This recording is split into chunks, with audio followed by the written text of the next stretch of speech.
आप सभी श्रोतागण को प्रियंका पांडे का नमस्कार। धन्य धान्य संपदा के लिए आइए हनुमान जी का ये मंत्र सुनते हैं जो इस प्रकार है।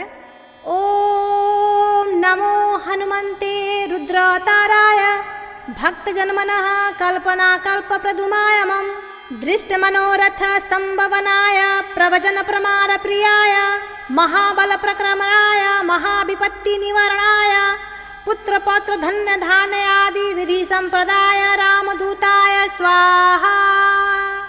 ओम नमो हनुमते रुद्रताराय भक्तजनमनः कल्पनाकल्पप्रदुमाय मम दृष्टमनोरथ स्तंभवनाय प्रवचन प्रमाण प्रियाय महाबल प्रक्रमणाय महाविपत्ति निवारणाय पुत्र पौत्र धन्य धान्य आदि विधि संप्रदाय रामदूताय स्वाहा।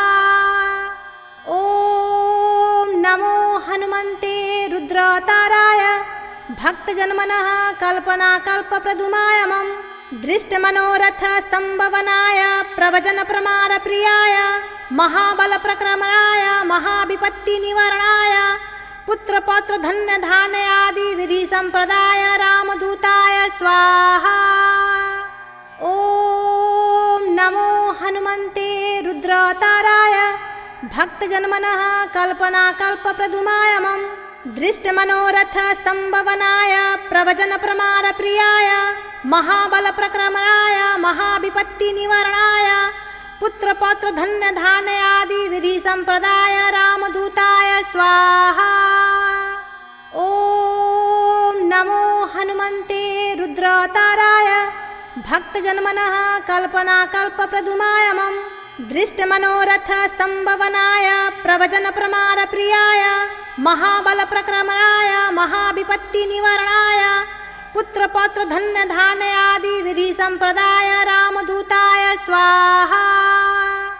ओम नमो हनुमते रुद्रताराय भक्तजनमनः कल्पनाकल्पप्रदुमाय मम दृष्टमनोरथ स्तंभवनाय प्रवचन प्रमाण प्रियाय महाबल प्रक्रमणाय महाविपत्ति निवारणाय पुत्र पौत्र धन्य धान्य आदि विधि संप्रदाय रामदूताय स्वाहा। ओम नमो हनुमते रुद्रताराय भक्तजनमनः कल्पनाकल्पप्रदुमाय मम दृष्टमनोरथ स्तंभवनाय प्रवचन प्रमाण प्रियाय महाबल प्रक्रमणाय महाविपत्ति निवारणाय पुत्र पौत्र धन्य धान्य आदि विधि संप्रदाय रामदूताय स्वाहा।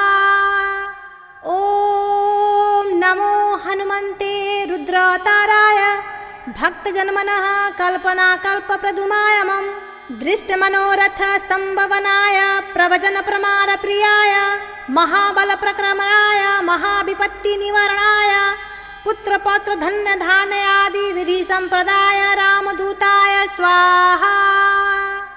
ओम नमो हनुमते रुद्रताराय भक्तजनमनः कल्पनाकल्पप्रदुमाय मम दृष्टमनोरथ स्तंभवनाय प्रवचन प्रमाण प्रियाय महाबल प्रक्रमणाय महाविपत्ति निवारणाय पुत्र पौत्र धन्य धान्य आदि विधि संप्रदाय रामदूताय स्वाहा।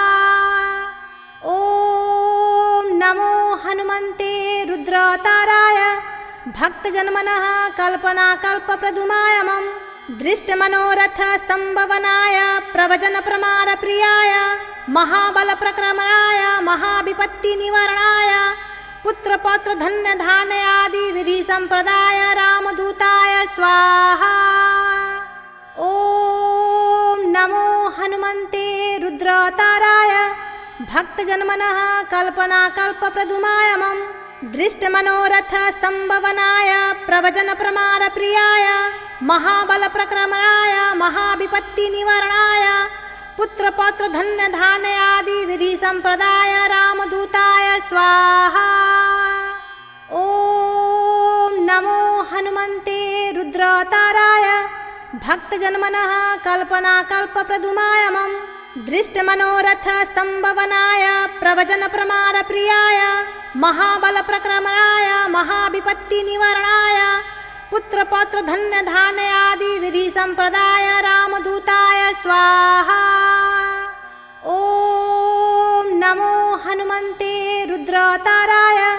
भक्तजन्मनः कल्पनाकल्पप्रदुमायमं दृष्टमनोरथस्तम्भवनाय प्रवचनप्रमाणप्रियाय महाबलप्रक्रमणाय महाविपत्तिनिवारणाय पुत्रपौत्रधन्यधान्यादिविधिसम्प्रदाय रामदूताय स्वाहा।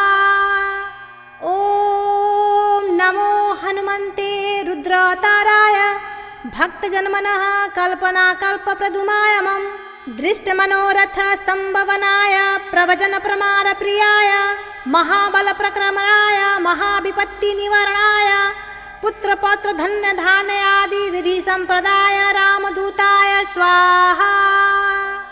ॐ नमो हनुमन्ते रुद्रावताराय भक्तजन्मनः कल्पनाकल्पप्रदुमायमं दृष्टमनोरथस्तम्भवनाय प्रवचनप्रमाणप्रियाय महाबलप्रक्रमणाय महाविपत्तिनिवारणाय पुत्रपौत्रधन्यधान्यादिविधिसम्प्रदाय रामदूताय स्वाहा।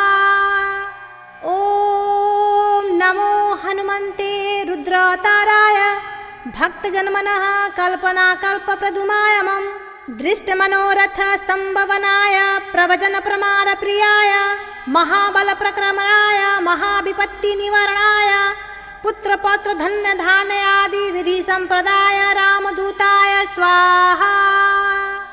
ॐ नमो हनुमन्ते रुद्रावताराय भक्तजन्मनः कल्पनाकल्पप्रदुमायमं दृष्टमनोरथस्तम्भवनाय प्रवचनप्रमाणप्रियाय महाबलप्रक्रमणाय महाविपत्तिनिवारणाय पुत्रपौत्रधन्यधान्यादिविधिसम्प्रदाय रामदूताय स्वाहा। ॐ नमो हनुमन्ते रुद्रावताराय भक्तजन्मनः कल्पनाकल्पप्रदुमायमं दृष्टमनोरथस्तम्भवनाय प्रवचनप्रमाणप्रियाय महाबलप्रक्रमणाय महाविपत्तिनिवारणाय पुत्रपौत्रधन्यधान्यादिविधिसम्प्रदाय रामदूताय स्वाहा। ॐ नमो हनुमन्ते रुद्रावताराय भक्तजन्मनः कल्पनाकल्पप्रदुमायमं दृष्टमनोरथस्तम्भवनाय प्रवचनप्रमाणप्रियाय महाबलप्रक्रमणाय महाविपत्तिनिवारणाय पुत्रपौत्रधन्यधान्यादिविधिसम्प्रदाय रामदूताय स्वाहा। ॐ नमो हनुमन्ते रुद्रावताराय भक्तजन्मनः कल्पनाकल्पप्रदुमायमं दृष्टमनोरथस्तम्भवनाय प्रवचनप्रमाणप्रियाय महाबलप्रक्रमणाय महाविपत्तिनिवारणाय पुत्रपौत्रधन्यधान्यादिविधिसम्प्रदाय रामदूताय स्वाहा। ॐ नमो हनुमन्ते रुद्रावताराय भक्तजन्मनः कल्पनाकल्पप्रदुमायमं दृष्टमनोरथस्तम्भवनाय प्रवचनप्रमाणप्रियाय महाबलप्रक्रमणाय महाविपत्तिनिवारणाय पुत्रपौत्रधन्यधान्यादिविधिसम्प्रदाय रामदूताय स्वाहा।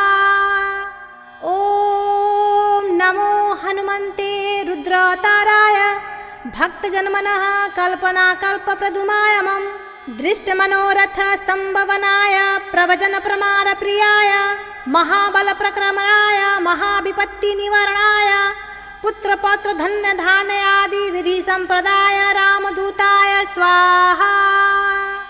ॐ नमो हनुमन्ते रुद्रावताराय भक्तजन्मनः कल्पनाकल्पप्रदुमायमं दृष्टमनोरथस्तम्भवनाय प्रवचनप्रमाणप्रियाय महाबलप्रक्रमणाय महाविपत्तिनिवारणाय पुत्रपौत्रधन्यधान्यादिविधिसम्प्रदाय रामदूताय स्वाहा।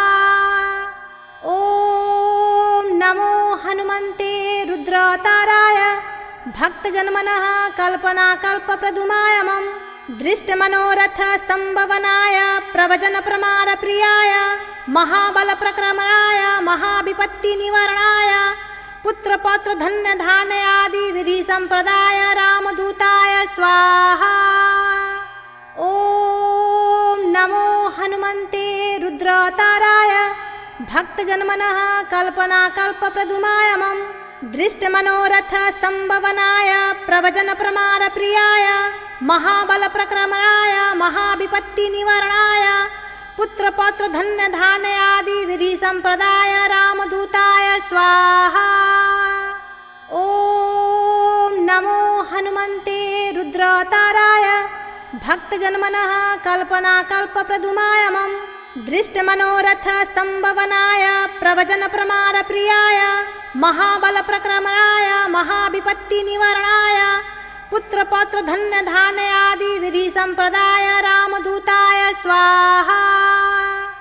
ओम नमो हनुमते रुद्रावताराय भक्तजन्मनः कल्पनाकल्पप्रदुमायमं दृष्टमनोरथ स्तंभवनाय प्रवचनप्रमाणप्रियाय महाबलप्रक्रमणाय महाविपत्तिनिवारणाय पुत्रपौत्रधन्यधान्यादि विधि संप्रदाय रामदूताय स्वाहा।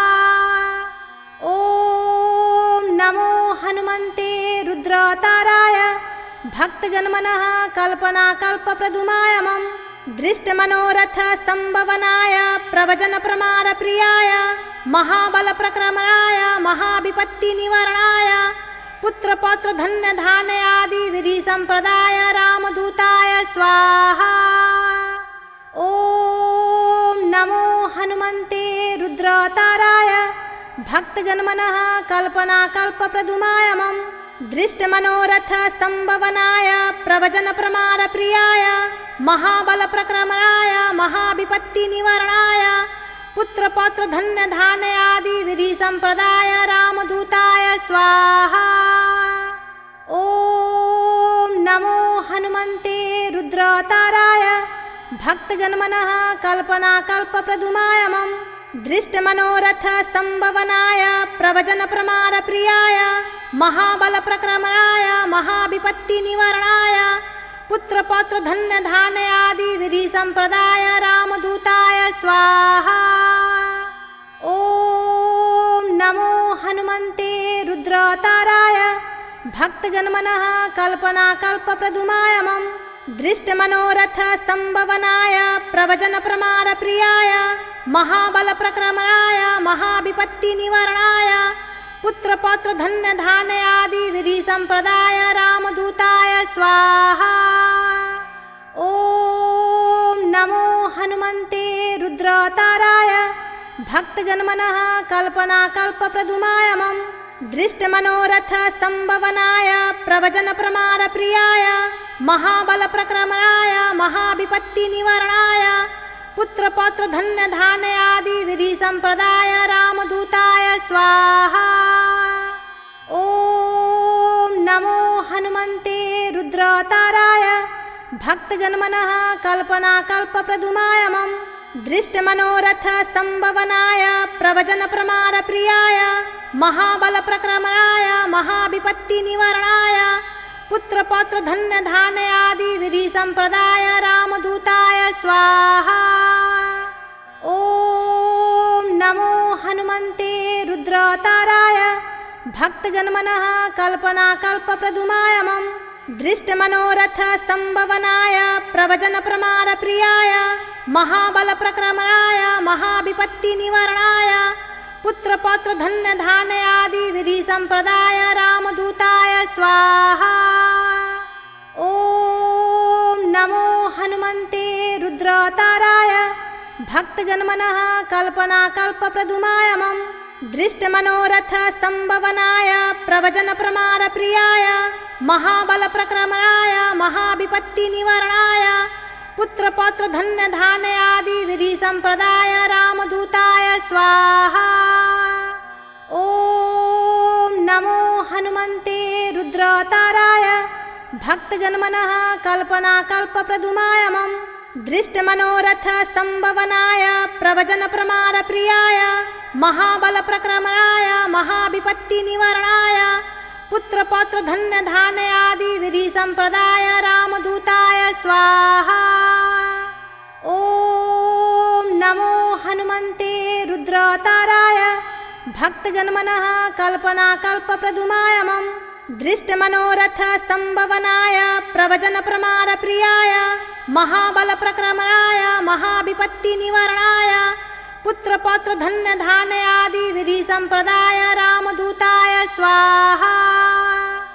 ॐ नमो हनुमन्ते रुद्रावताराय भक्तजनमनः कल्पनाकल्पप्रदुमायमं दृष्टमनोरथस्तम्भवनाय प्रवचनप्रमाणप्रियाय महाबलप्रक्रमणाय महाविपत्तिनिवारणाय पुत्रपौत्रधन्यधान्यादि विधि संप्रदाय रामदूताय स्वाहा। ॐ नमो हनुमन्ते रुद्रावताराय भक्तजनमनः कल्पनाकल्पप्रदुमायमं दृष्टमनोरथस्तम्भवनाय प्रवचनप्रमाणप्रियाय महाबलप्रक्रमणाय महाविपत्तिनिवारणाय पुत्रपौत्रधन्यधान्यादि विधि संप्रदाय रामदूताय स्वाहा। ॐ नमो हनुमन्ते रुद्रावताराय भक्तजनमनः कल्पनाकल्पप्रदुमायमं दृष्टमनोरथस्तम्भवनाय प्रवचनप्रमाणप्रियाय महाबलप्रक्रमणाय महाविपत्तिनिवारणाय पुत्रपौत्रधन्यधान्यादि विधि संप्रदाय रामदूताय स्वाहा। ॐ नमो हनुमन्ते रुद्रावताराय भक्तजनमनः कल्पनाकल्पप्रदुमायमं दृष्टमनोरथस्तम्भवनाय प्रवचनप्रमाणप्रियाय महाबलप्रक्रमणाय महाविपत्तिनिवारणाय पुत्रपौत्रधन्यधान्यादि विधि संप्रदाय रामदूताय स्वाहा। ॐ नमो हनुमन्ते रुद्रावताराय भक्तजनमनः कल्पनाकल्पप्रदुमायमं दृष्टमनोरथस्तम्भवनाय प्रवचनप्रमाणप्रियाय महाबलप्रक्रमणाय महाविपत्तिनिवारणाय पुत्रपौत्रधन्यधान्यादि विधि संप्रदाय रामदूताय स्वाहा।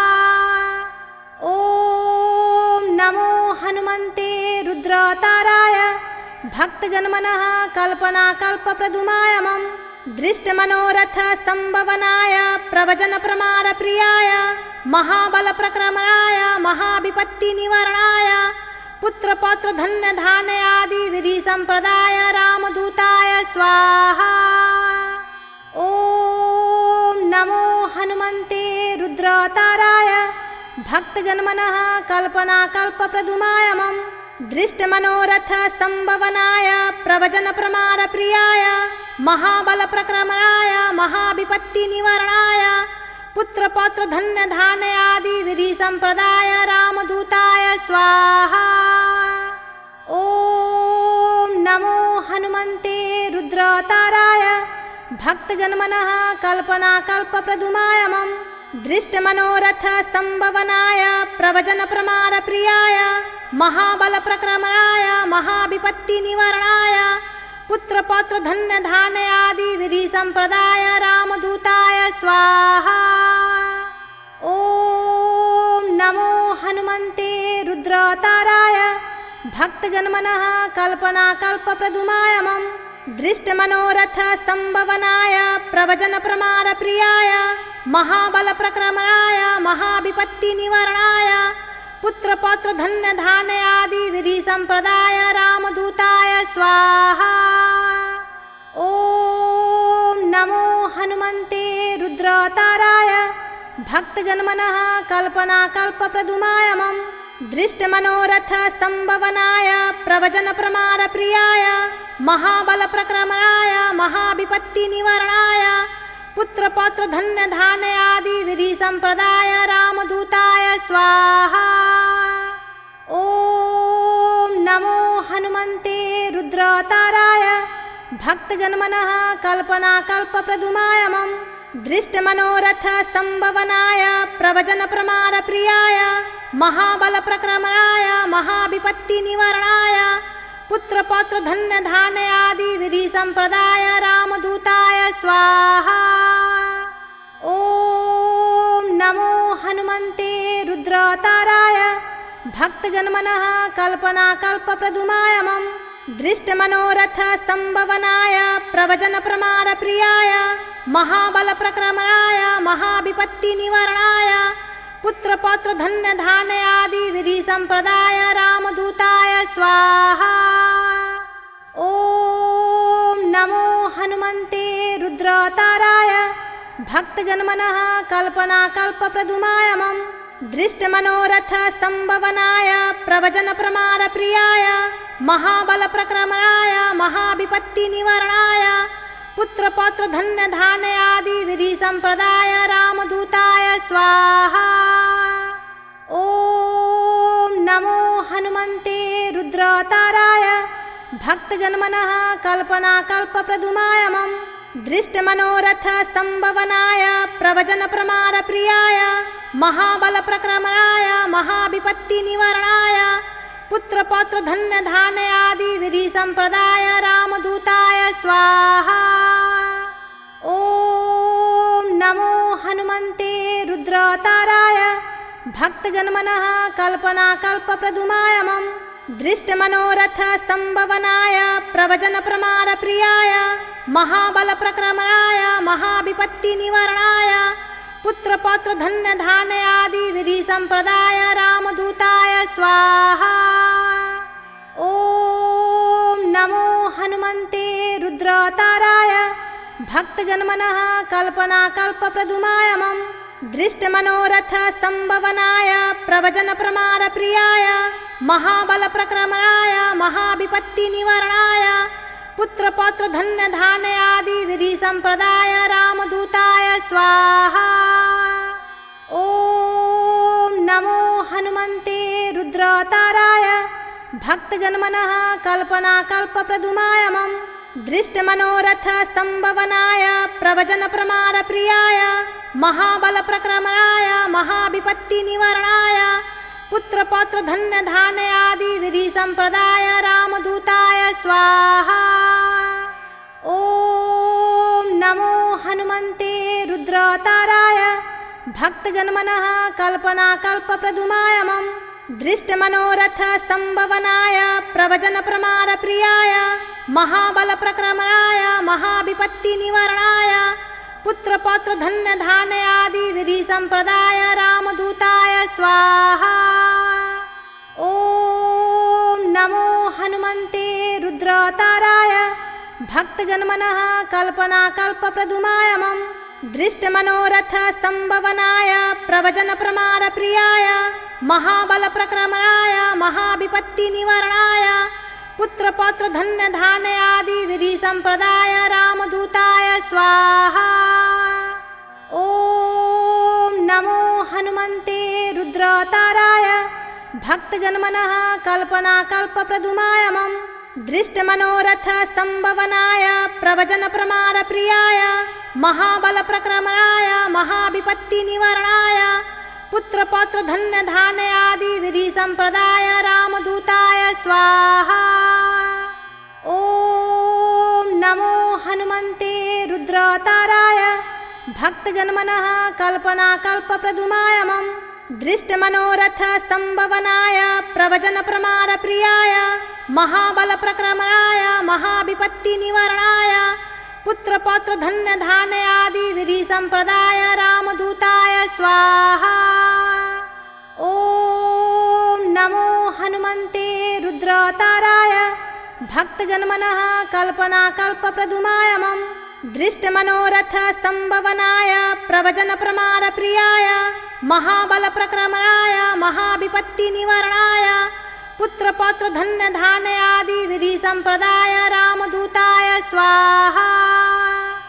ओम नमो हनुमते रुद्रावताराय भक्तजनमनः कल्पना कल्पप्रदुमायमं दृष्टमनोरथ स्तंभवनाय प्रवचन प्रमाण प्रियाय महाबल प्रक्रमणाय महाविपत्ति निवारणाय पुत्र पौत्र धन्य धान्य आदि विधि संप्रदाय रामदूताय स्वाहा।